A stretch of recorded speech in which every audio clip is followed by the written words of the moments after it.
ಇದು BJP ಅಂದರೆ ಭಾರತೀಯ ಜನತಾ ಪಾರ್ಟಿ ಅಲ್ಲ, ಅದು ಬ್ರಿಟಿಷ್ ಜನತಾ ಪಾರ್ಟಿ. ಇವತ್ತು ಕೂಡ ಒಡೆದ ಆಳ್ತಕ್ಕಂಥ ಒಂದು ಸಂಪ್ರದಾಯ ಇಟ್ಕೊಂಡಿದ್ದಾರೆ. BJPಯವರು ಈ ದೇಶವನ್ನು ಬಂದು ಆಳಕ್ಕೆ ಸ್ಟಾರ್ಟ್ ಮಾಡಿದ ಮೇಲೆ ನಾನು ಯಾವಾಗಲೂ ಕೂಡ ಹೇಳ್ತಾ ಇದ್ದೆ, ಮುಂಚೆ ನೀವೆಲ್ಲ ತೆಗೆದು ನೋಡ್ರಿ, ಬ್ರಿಟಿಷರ್ಸ್ ಎಂತಕ್ಕೆ ಬಂದಿದ್ದು ಹೇಳಿ, ವ್ಯವಹಾರಕ್ಕೆ ಬಂದರು. ಕೊನೆಗೆ ಏನು ಮಾಡಿದರು, ನಮ್ಮ ದೇಶನ ಒಡೆದು ಆಳ್ಬಿಟ್ಟು 100 ವರ್ಷ ಹೋದರು. ಈಗ BJPಯವರು ಏನು ಮಾಡ್ತಾ ಇದ್ದಾರೆ, BJPಯವರು ಅದೇ. ಇದು BJP ಅಂದರೆ ಭಾರತೀಯ ಜನತಾ ಪಾರ್ಟಿ ಅಲ್ಲ, ಅದು ಬ್ರಿಟಿಷ್ ಜನತಾ ಪಾರ್ಟಿ. ಇವತ್ತು ಕೂಡ ಒಡೆದ ಆಳ್ತಕ್ಕಂಥ ಒಂದು ಸಂಪ್ರದಾಯ ಇಟ್ಕೊಂಡಿದ್ದಾರೆ. ಅವರಿಗೆ ಆ ಹಿಸ್ಟ್ರಿ, ಹಿಂದೆ ಯಾರು ನಮಗೆ ಸಹಕಾರ ಮಾಡಿದರು, ಈ ದೇಶದಲ್ಲಿ ಮಹಾತ್ಮ ಗಾಂಧಿಯವರ ಹೆಸರಲ್ಲಿ ಏನು ಡಾಕ್ಟರ್ ಮನಮೋಹನ್ ಸಿಂಗ್ ಅವರು ಎಲ್ಲರಿಗೂ ಉದ್ಯೋಗ ಸಿಗಬೇಕು. ಯಾಕೆಂದರೆ ಮಹಾತ್ಮ ಗಾಂಧಿಯವ್ರು ಹೇಳಿದ್ದೆ ಅದು, ರಾಮನ್ನ ಬೇಡ ಅಂತ ಹೇಳಲ್ಲ. ನಾವೆಲ್ಲರೂ ಕೂಡ ಅವ್ರ ಬಾಯಲ್ಲಿ ಹೇಳ್ಕೊಳ್ತಾರೆ ರಾಮ ರಾಮ ಅಂತ ಹೇಳಿ, ನಾವು ಹೃದಯದಲ್ಲಿ ಇಟ್ಕೊಂಡಿರ್ತೀವಿ. ನಾವು ಯಾವಾಗಲೂ ಕೂಡ ಅದನ್ನು ಹೇಳ್ಕೊಂಡು ಓಡಾಡೋದಲ್ಲ. ಆದರೆ ನಾವೇನಾದ್ರು ಪ್ರಜಾಪ್ರಭುತ್ವದಲ್ಲಿ ಇವತ್ತು ನಿಂತ್ಕೊಂಡಿದ್ದೀವಿ ಅಂತ ಹೇಳಿದರೆ ಅದಕ್ಕೆ ಯಾರು ಕಾರಣ, ಯಾರು ಹೋರಾಟ, ಯಾರ ನೇತೃತ್ವದಲ್ಲಿ ನಡೀತು, ಇದಕ್ಕೆಲ್ಲ ಇವತ್ತು ನಿಜವಾಗ್ಲೂ ಹೇಳ್ತೀನಿ, ಗೋಡ್ಸೆನ ಪೂಜೆ ಮಾಡೋರು ಇನ್ನೇನು ಸಿಗ್ತದೆ ಹೇಳಿ. ಅದಕ್ಕೆ ಅನಿವಾರ್ಯವಾಗಿ ನಮ್ಮ ಪ್ರಜಾಪ್ರಭುತ್ವದಲ್ಲಿ ಬಾಬಾ ಸಾಹೇಬ್ ಅಂಬೇಡ್ಕರ್ ಕೊಟ್ಟಿರ್ತಕ್ಕಂಥ ಏನು ಸಂವಿಧಾನ ಇದೆ, ಹೋರಾಟ ಮಾಡ್ತಕ್ಕಂಥದ್ದಕ್ಕೆ ಅವಕಾಶ ಕೊಟ್ಟಿದ್ದಾರೆ. ಒಂದು ದಿವಸ ಅದು ಉಲ್ಟಾ ಆಗೇ ಆಗ್ತದೆ, ಇಲ್ಲ ಅಂತ ಹೇಳಲ್ಲ, ಉಲ್ಟಾ ಆಗುತ್ತೆ. ಉಲ್ಟಾ ಆದ ತಕ್ಷಣ ರಾಮನ ವಿರೋಧಿ ಅಂದ್ಬಿಡ್ತಾರೆ ಇವರು. ಕಾಯ್ತಿರ್ತಾರೆ ಏನಾದ್ರು ಒಂದು ಬಂದು ಫಿಟ್ಟಿಂಗ್ ಇಡೋಕ್ಕೆ. ಅದಕ್ಕೆ ನಾ ಹೇಳೋದು, ಏನು ಮಾಡೋಕ್ಕಾಗೋದಿಲ್ಲ. ನಮ್ಮ ಪಕ್ಷದಿಂದ ಒಂದು ತೀರ್ಮಾನ ಮಾಡಿದೆ, ರಾಷ್ಟ್ರ ಮಟ್ಟದಲ್ಲೂ ಕೂಡ ರಾಹುಲ್ ಗಾಂಧಿಯವರಾಗಲಿ, ಮಲ್ಲಿಕಾರ್ಜುನ್ ಖರ್ಗೆ ಅವರಾಗಲಿ, ಇವರೆಲ್ಲರೂ ಕೂಡ ಅಲ್ಲೂ ಹೋರಾಟ ಮಾಡ್ತಾ ಇದ್ದಾರೆ. ನಮ್ಮ ಕರ್ತವ್ಯ ಆಗ್ತದೆ, ನಮ್ಮ ಮಹಾತ್ಮ ಗಾಂಧಿಯವ್ರದ್ದು.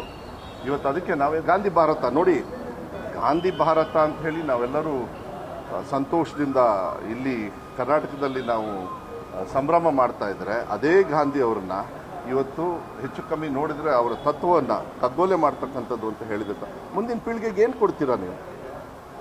ಇದು ಇವತ್ತು ಪ್ರಶ್ನೆ ಆಗ್ತದೆ. ನಾನು ಹೇಳ್ತಾ ಇದ್ದೀನಿ, ಎಲ್ಲ ಪ್ರಜಾಪ್ರಭುತ್ವದಲ್ಲಿ ಹಾಳು ಮಾಡಿ ಇವ್ರು ಏನಿಲ್ಲ, ಹೆಸರು ಮಾತ್ರ ಚೇಂಜ್ ಮಾಡ್ಯಾರಷ್ಟೇ.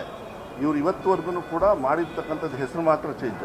ಫಸ್ಟ್ GST ಬೇಡ ಅಂದರು, GST ಬೇಡ ಅಂದು GST ತಗೊಂಡು ಬಂದರು. GST ಹಾಕಬೇಕಾದ್ರೆ ಏನು ಭಾಳ ಬುದ್ಧಿವಂತರು ಇವರು. 100% ಹಾಕಿ 10% ಡಿಸ್ಕೌಂಟ್ ಕೊಟ್ಟು ಧಮಾಕ ಅಂತ, ಎಂಥದ್ದು ದೀಪಾವಳಿ ಧಮಾಕ ಅಂತ ಇವೆಲ್ಲ ಇದಾವಲ್ಲ, ಇದೆಲ್ಲ ಕೆಟ್ಟ ಸಂಪ್ರದಾಯ. ನನಗನ್ಸುತ್ತೆ ಜನರು ಇವತ್ತು ತಿರುಗಿ ಬೀಳಬೇಕಾಗುತ್ತೆ. ಅವಕಾಶ ಸಿಕ್ಕಾಗ ಅವ್ರನ್ನ ಸೋಲಿಸ್ಬೇಕಾಗತ್ತೆ. ಸೋಲಿಸಿ ಪ್ರಜಾಪ್ರಭುತ್ವವನ್ನು ಉಳಿಸ್ಕೋಬೇಕಾಗತ್ತೆ. ಇಲ್ಲಾಂದರೆ ಒಂದು ದಿವಸ ನಮಗೇನು ಸಂವಿಧಾನದಲ್ಲಿ ನೀವು ಪ್ರಶ್ನೆ ಕೇಳೋ ಹಕ್ಕು, ನಾವು ಉತ್ತರ ಕೊಡೋ ಹಕ್ಕು, ಎಲ್ಲ ಜಾತಿ ಸಮಾಜದವರು ಕೂಡ ಒಂದೇ ವೇದಿಕೆಯಲ್ಲಿ ಕುತ್ಕೊಳ್ತಕ್ಕಂಥ ಹಕ್ಕು ಕೊಟ್ಟಿರ್ತಕ್ಕಂಥ ಪ್ರಜಾಪ್ರಭುತ್ವದ ಸಂವಿಧಾನವನ್ನು ಬದಲಾವಣೆ ಮಾಡ್ತೀನಿ ಅಂದವ್ರು ಇವರು. ಇಲ್ಲ, ಗೋಡ್ಸೆ ಮೇಲೆ ಪ್ರೀತಿ ಇದ್ದಾಗ ಇನ್ನೊಬ್ಬರನ್ನ ಸಿಟ್ಟು ತೋರಿಸ್ತಾರಲ್ಲ, ಅದನ್ನ ಒಂದೇ ಸತಿಗೆ ಪೂಜೆ ಮಾಡ್ತಾರೆ, ಪ್ರೀತಿ ಇದೆ ಅಂತ ನಾಥರಾಮ್ ಗೋಡ್ಸೆ ಅವ್ರ ಹೆಸರು ಅಲ್ಲ, ಯಾರಾದರೂ ಆಗಲಿ ಗೋಡ್ಸೆ ಅಂತೀವಿ ಅಷ್ಟೇ. ನೀವು ಫುಲ್ ಹೆಸರು ಹೇಳ್ಕೊಂಡ್ರೆ ನಿಮ್ಮ ಬಾಯಿ ತುಂಬ ಖುಷಿ ಆದ್ರೆ ನೀವು ಹೇಳ್ಕೊಳ್ರಿ. ಮಹಾತ್ಮ ಗಾಂಧಿಯವ್ರನ್ನ ಕೊಂದಿರೋರ್ನ ಬಾಯಿ ತುಂಬ ನೀವು ಹೊಗಳ್ತೀರಿ ಅಂದ್ರೆ ಅದು ನಿಮ್ಮ ಆಸೆ. ಅದನ್ನು ಕೂಡ ಅಲ್ಲ, ನೀವು ಹೇಳಿದ್ರು, ನನಗೆ ಗೊತ್ತಿಲ್ಲ, ನಾನು ಅಷ್ಟೊಂದು ತಲೆ ಕೆಡ್ಸ್ಕೊಳಕ್ ಹೋಗಿಲ್ಲ. ಮಹಾತ್ಮ ಗಾಂಧಿದ್ ಮಾತ್ರ ನಾನು ತಲೆ ಕೆಡ್ಸ್ಕೊಳ್ಳೋದು. ದ್ವೇಷ ಭಾಷೆಗೆ ವಿರೋಧಿ ಬಿಲ್ ಅಂತ ಇದ್ದಾರೆ. ಅವ್ರು ಹೇಳ್ತಾ ಇದ್ದಾರೆ ವಾಕ್ ಸ್ವಾತಂತ್ರ್ಯ ಹರಣ ಮಾಡ್ತಾ ಇದ್ದಾರೆ ಅಂತ ಹೇಳಿ ಬಿಜೆಪಿ ಹೇಳ್ತಾರೆ. ಹೌದು, ಮುಂದಿನ ಪೀಳಿಗೆಗೆ ಇವ್ರು ಮಾತಾಡ್ತಕ್ಕಂಥದ್ದು ಎಲ್ಲದೂ ಅದನ್ನೇ ಕಲ್ಕೊಂಡು ಕೂತ್ಕೊಳ್ಳಿ. ದೇಶನ ಒಡೆದು ಆಳೋದಕ್ಕೆ ಇವ್ರದ್ದೆಲ್ಲದೂ ಸಂಪ್ರದಾಯ ತಂದು ಬಿಟ್ರೆ ಸರಿ ಆಗ್ತದಾ? ನೀವೇನು ಕೊಡ್ತೀರ ಮಕ್ಕಳಿಗೆ? ಈಗ ನಾನೇ ಬಂದು ಏನಾದ್ರು ಕೆಡ್ದಾಗ ಇಲ್ಲಿ ಹೇಳಿದಾಗ ಮಕ್ಕಳು ಪಿಕಪ್ ಮಾಡ್ತಾರೆ. ನೀವು ಕೆಡ್ದು ತೋರಿಸಿದಾಗ ಅವರು ಪಿಕಪ್ ಮಾಡ್ತಾರೆ. ನಮ್ಮ ರೆಸ್ಪಾನ್ಸಿಬಿಲಿಟಿ. ಈಗ ಸರ್ಕಾರ, ನಾನು ಕೂಡ ಒಬ್ಬ ಮಂತ್ರಿ, ನನಗೂ ಒಂದು ಕರ್ತವ್ಯ ಇರ್ತದಲ್ಲ, ಅದನ್ನು ನಾನು ನಿಭಾಯಿಸ್ತಕ್ಕಂಥದ್ದು ಹೆಂಗೆ? ಹಾಗೆ ಮನ್ಸಿಗೆ ಬಂದಂಗೆ ಭಾಷಣ ಮಾಡ್ಕಿಂತ ಕೂತ್ಕೊಳ್ಳೋಲ್ಲ. ಇದನ್ನು ನಿಲ್ಲಿಸ್ಬೇಕಾಗುತ್ತೆ. ಅದು ಒಳ್ಳೆಯದೇ. ನಾನು ಕೇಳೋದು ಅದು ಭಾಳ ಸ್ಟ್ರಿಕ್ಟಾಗಿ ಮಾಡಬೇಕಾಗ್ತದೆ. ಅದನ್ನು ಭಾವನಾತ್ಮಕ ಅಂತ ಹೇಳಿದ್ರಿ. ಇವತ್ತು ನಮ್ಮ ದೇಶದೊಳಗೆ ಅನಿವಾರ್ಯವಾಗಿ ಜನರು ಕೂಡ ಇದನ್ನು ತಿಳುವಳಿಕೆ ತಗೊಳ್ಬೇಕಾಗುತ್ತೆ. ಭಾವನಾತ್ಮಕದಲ್ಲಿ ಏನು ನಡೆಯೋದಿಲ್ಲ, ಹೊಟ್ಟೆ ತುಂಬೋದಿಲ್ಲ. ಅಂಬೇಡ್ಕರ್ ಬರೆದಂಥ ಸಂವಿಧಾನದಲ್ಲಿ ಎಲ್ಲವೂ ಇತ್ತು, ಇವ್ರು ಯಾಕೆ ತರಬೇಕಾಗಿತ್ತು? ಈಗ BNS ಆ್ಯಕ್ಟಲ್ಲೂ ಸಹ ಇತ್ತು. ಅದನ್ನು ಹಾಳು ಮಾಡ್ತಾ ಇದ್ದಾರೆ ಅಂತಲೇ ಭಾಳ ಸ್ಟ್ರಿಕ್ಟ್ ಮಾಡ್ತಾ ಇರೋದು. ಅಂಬೇಡ್ಕರ್ ಅವರು ಕಾನೂನಲ್ಲಿ ಕೊಟ್ಟಿದ್ದಾರೆ, ಕಾನೂನು ಬದಲಾವಣೆ ಮಾಡಿರಿ ಇಂಥವ್ರು ಬಂದು ಏನಾದ್ರು ಹೊಲ್ಸ್ ಮಾತಾಡಿದಾಗ ಅಂತೇಳಿ.